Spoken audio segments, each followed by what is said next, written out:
मुंगेरी लाल की चाट की दुकान के बाहर दो आदमी बात कर रहे हैं। सुना है जंगल की गुफा में एक बहुत शक्तिशाली बाबा है।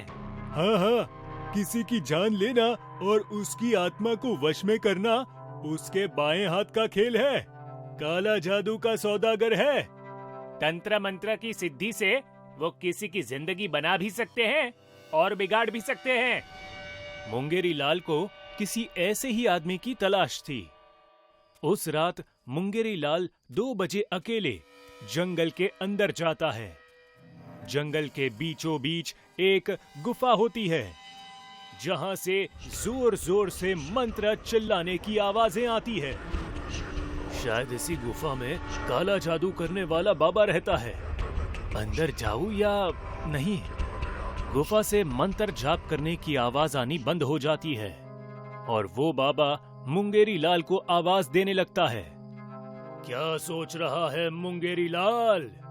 अंदर आजा। मुंगेरी लाल गुफा के अंदर डरते हुए जाता है।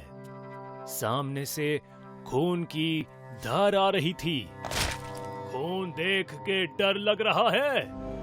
अभी एक छोटी बच्ची की बलि दी है। जल्दी बोल, क्या काम है? बाबा आपको मेरा नाम कैसे पता चला?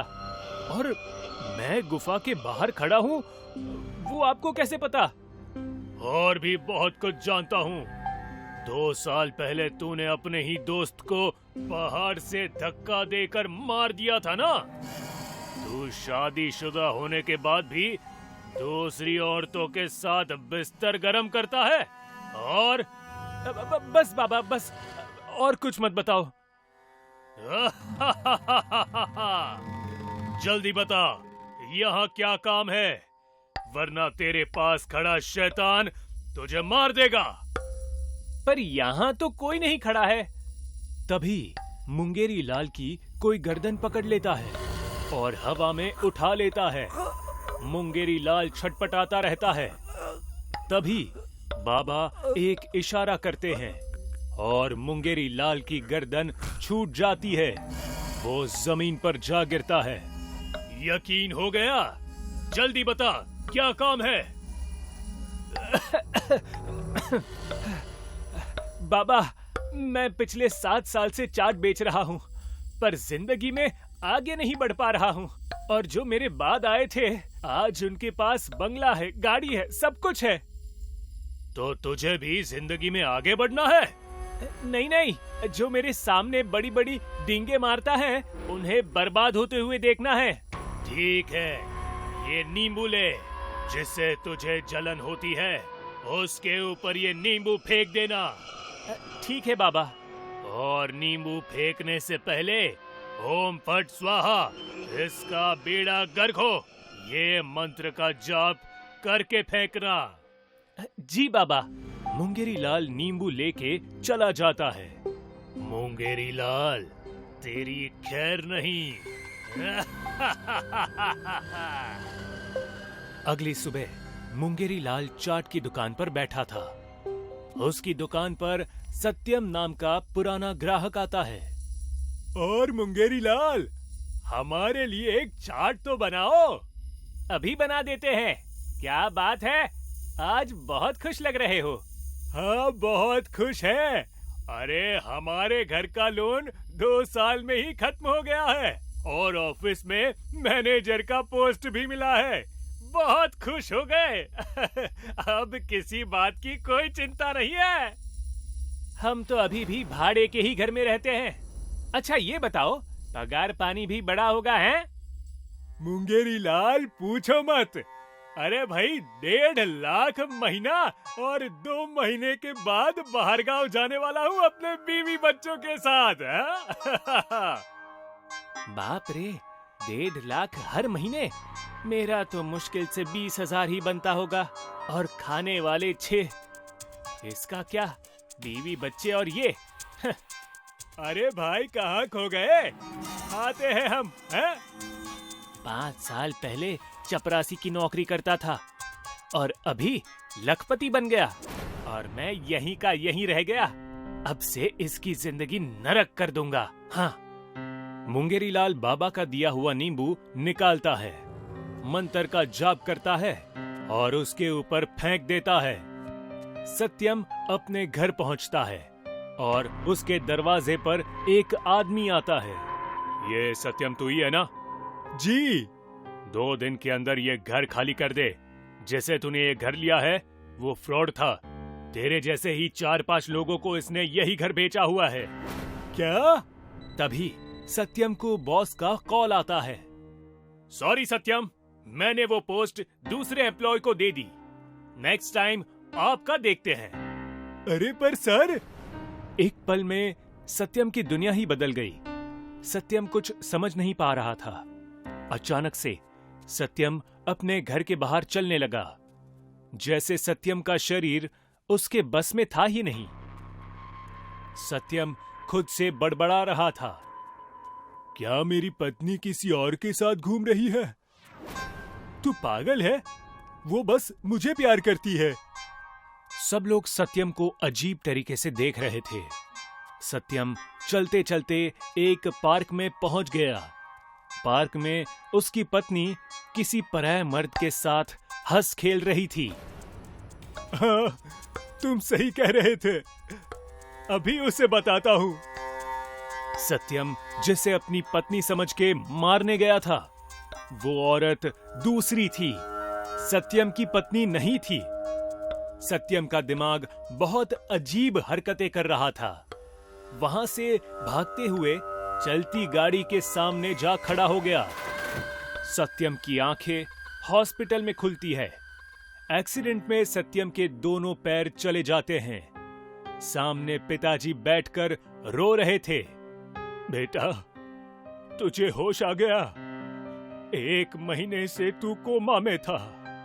तेरी ये हालत देख के बहू ने आत्महत्या कर ली और चुटकी का भी कोई अता पता नहीं है बेटा।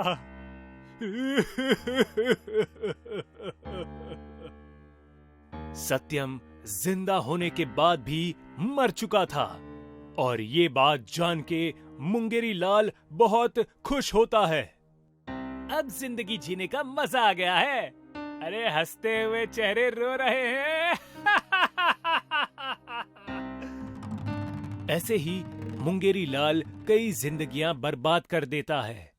किसी के कारोबार में आग लग जाती है तो कोई 1 दिन के अंदर ही मर जाता है और ये सब देख मुंगेरीलाल बहुत खुश होता है। अब मुंगेरीलाल को ये करने में बहुत मजा आ रहा था। एक दिन मुंगेरीलाल की चाट की दुकान पर एक फॉरेनर आया। रॉनी, भैया मुझे एक चाट दो। मुंगेरीलाल उसे चाट देता है। 20 रुपए की चाट के लिए रॉनी 2000 रुपए देता है खुशी खुशी। रख लो 2000, वो भी 20 रुपए की चाट के लिए? लगता है बहुत पैसे वाला है। होगा भी, विदेशी जो है।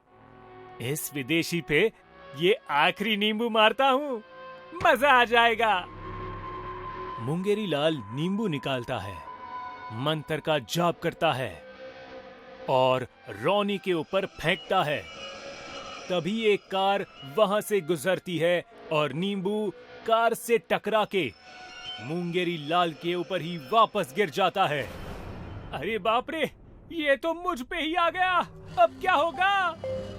तभी जोर जोर से मुंगेरीलाल का सिर घूमने लगा और वो वहीं गिर गया। मुंगेरीलाल की आंखें खुलती है, तभी वो अपने घर के रूम में होता है। मैं घर कैसे आया और मुझे चक्कर कैसे आने लगे थे? तभी एक पिशाच रूम के कोने में बैठा था। मैं तेरे शरीर में घुस गया था। कौन है तू? मैं पिशाच हूँ। वो मंत्र वाला नींबू तेरे पे गिरा था। अब तेरी जिंदगी मैं बर्बाद कर दूंगा।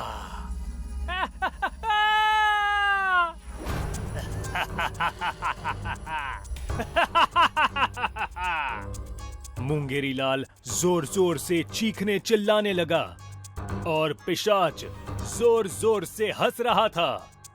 मुंगेरी लाल की पत्नी रेखा भागते हुए आती है। क्या हुआ, चिल्ला क्यों रहे हो? अरे अंधी है, वो देख कैसे देख देख के हंस रहा है। पर वहाँ कोई नहीं है। देख मेरे पास आ गया, बेड पे बैठ गया। कोई नहीं है यहाँ। तेरे अलावा कोई और नहीं देख सकता मुझे। रेखा, सच में तुझे ये नहीं दिखाई दे रहा? कितनी बार बोलूं, हम दोनों के अलावा इस रूम में कोई नहीं है। मुझे बाहर ले चल। मुंगेरी लाल के साथ जो हो रहा था वैसे ही उन सब के साथ हो रहा था जिनके ऊपर मुंगेरी लाल ने नींबू फेंका था। हमेशा वो पिशाच उनके पास घूमता रहता। एक एक करके तेरा पूरा परिवार खा जाऊंगा। मैं किसी को कुछ नहीं होने दूंगा, नहीं। तेरी पत्नी, तेरे बच्चे धीरे धीरे तुझे पागल समझने लगेंगे। और हुआ भी बिल्कुल ऐसा ही। आधी रात में मुंगेरी लाल चिल्लाने लगता।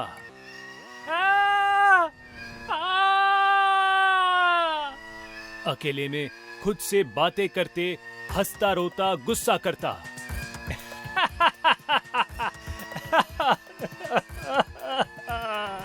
अचानक से मुंगेरी लाल का शरीर काम करना बंद कर देता है। ना चल सकता था और ना ही बोल सकता था। एक दिन मुंगेरी लाल घर के हॉल में बैठा था। रेखा अनजान मर्द के साथ आई। तुम डरो मत, इसके शरीर को लकवा मारा है, ये किसी को कुछ नहीं बताएगा। रेखा उस आदमी को लेकर रूम में चली गई और दरवाजा बंद हो गया। मुंगेरी लाल के सामने ये सब हो रहा था, पर वो चाहकर भी कुछ कर नहीं सकता था। उसी दिन मुंगेरी लाल वहीं बैठे बैठे मर गया। उसके मरने पर कोई दुखी नहीं हुआ था। अब वो इस दुनिया में नहीं है। इससे किसी को कुछ फर्क नहीं पड़ा। जैसी करनी वैसी भरनी। मुंगेरी लाल ने कई जिंदगियां बर्बाद की थी, तो भला उसकी जिंदगी कैसे आबाद रहती।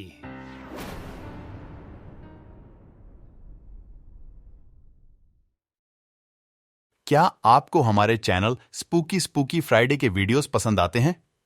अगर हां, तो प्लीज हमारे चैनल को सब्सक्राइब कर लीजिए, क्योंकि आपको पता है जिन लोगों ने सब्सक्राइब किया है उन्हें हमारे स्टोरीज सबसे पहले मिलते हैं।